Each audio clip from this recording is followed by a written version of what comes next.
Hello pan peeps, it's Mary from VintageCastIronLLC.com. Today I'm going to show you how I season my pans. And I have two pans here that are ready to be seasoned. They have both been cleaned by Linda, the pan apprentice, down to bare iron.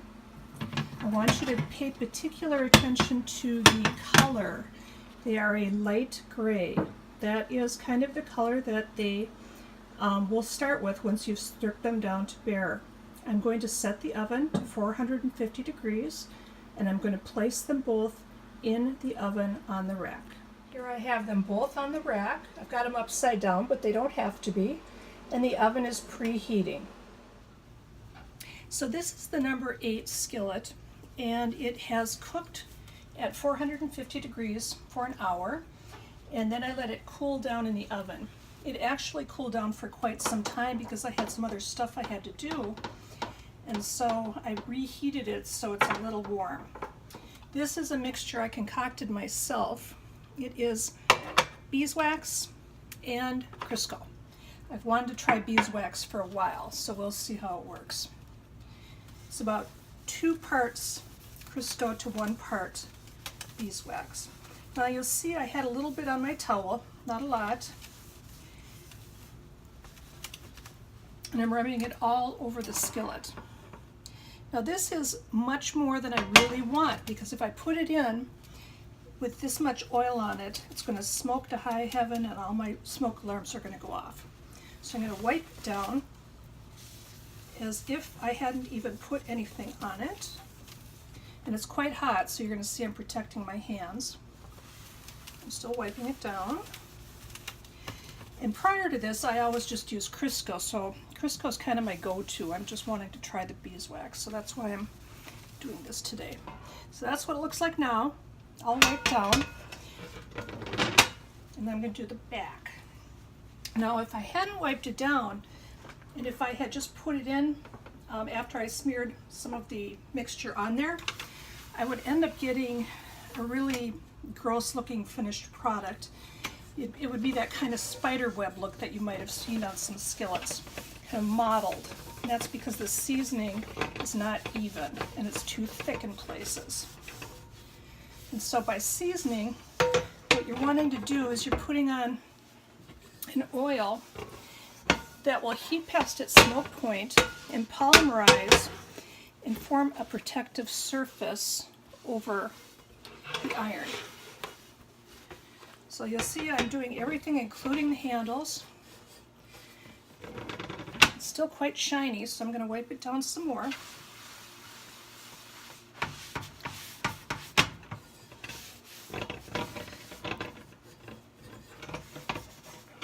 I want to make sure I've coated everything. This pan is still quite warm, which is why I'm wearing the gloves. Okay, you can see. Sorry for the glare there. That's what it looks like. And then I have a muffin pan as well that I'm going to pull out, and I'll season that for you in just a sec. So here is the 6-cup Griswold muffin or popover pan. It's a fully marked number 18, pattern number 8141. I love these pans. I'm going to do the same thing with this muffin pan. I'm going to take a small amount of my oil on the rag, and I'm going to cover the entire pan with the oil. And again, I don't want it to be too heavy. I can see in places already that it already is because it's starting to drip down the sides a little bit. So I've got more on there than I really want. This pan is pretty hot. One great thing about cast iron is it retains its heat really well. You should see the burns I have on my arms. Make sure you're very careful.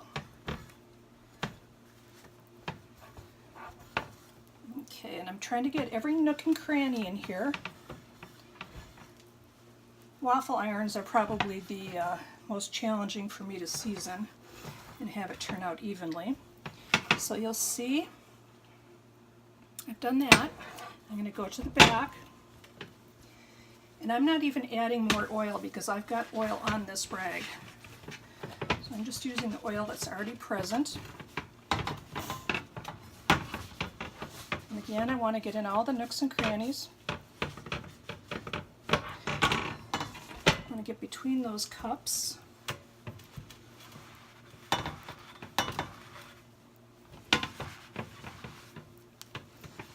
And I pretty much got everything. A couple spots not quite covered. Just because my fingers are too fat to reach in there. If I wanted to be really particular, I could take a Q-tip and go in there. But I'm not going to worry about it for right now. Just do the best job I can.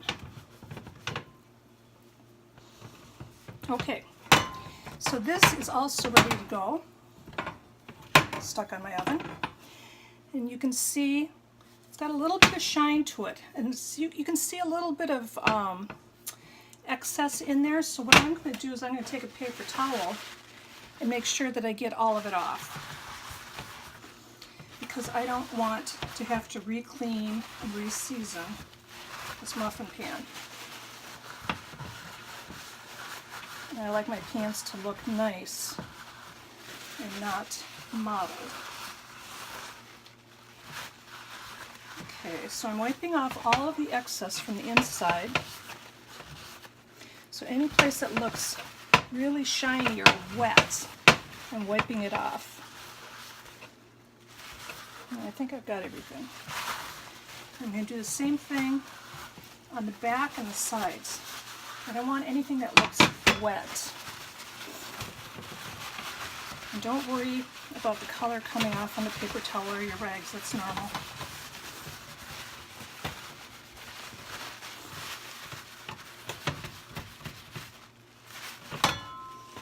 Okay, I have them both ready now. I had also wiped down the number 8 with the paper towel just to make sure I had any excess off. You can see it does not look wet. It has darkened considerably from when I first put it in the oven, as has the muffin pan. And again, it does not look wet. Now what I'm going to do is I'm going to place them in the oven at 500 degrees. I'm going to put them in there upside down, and if you want to, you can put a foil liner on the rack underneath the rack that you place the pans on. I don't typically do that because I wipe off any excess oil, but if you're concerned about it, you certainly can. You can either put foil down, or Walmart or other stores sell foil liners that you can put on your racks. So now I'm going to put them in upside down, 500 degrees. And I'm going to let them cook for an hour. Okay, the pans have been in the oven upside down at 500 degrees for an hour, and they are still warm. So I am carefully taking them out to let them cool somewhat, but it's easier to apply a final coat of seasoning when the pans are still hot. Be very careful because you can really burn yourself. Notice how dark they are now. So this process has really darkened them and given them a very rich color.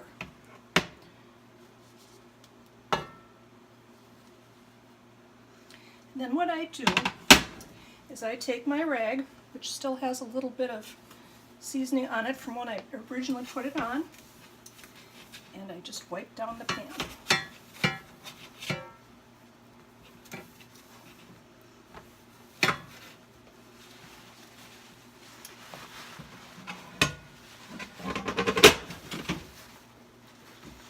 See, I didn't even add any additional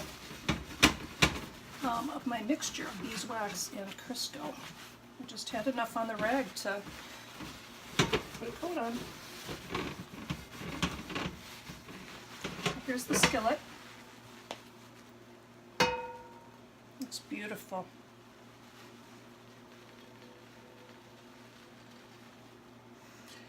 Griswold large block logo number 8, pattern number 704. That pan is ready to use. So what I usually recommend is that when you first start using your pan, liberally apply oil. Cook fatty foods in it if you eat bacon, if you eat hamburger. Otherwise, liberally use your cooking oil. Now I'm doing the same with the muffin pan.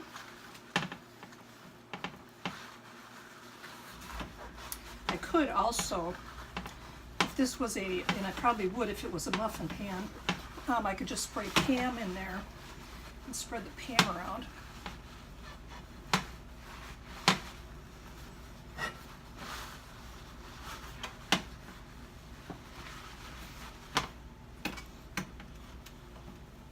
And my smoke alarms didn't go off when I did this, and I didn't actually even notice any smoke. So that tells me that I had a good amount of seasoning. So I had enough, but not too much. Also, I can tell I didn't have too much because I don't have the spidery look that you get when the seasoning is applied unevenly.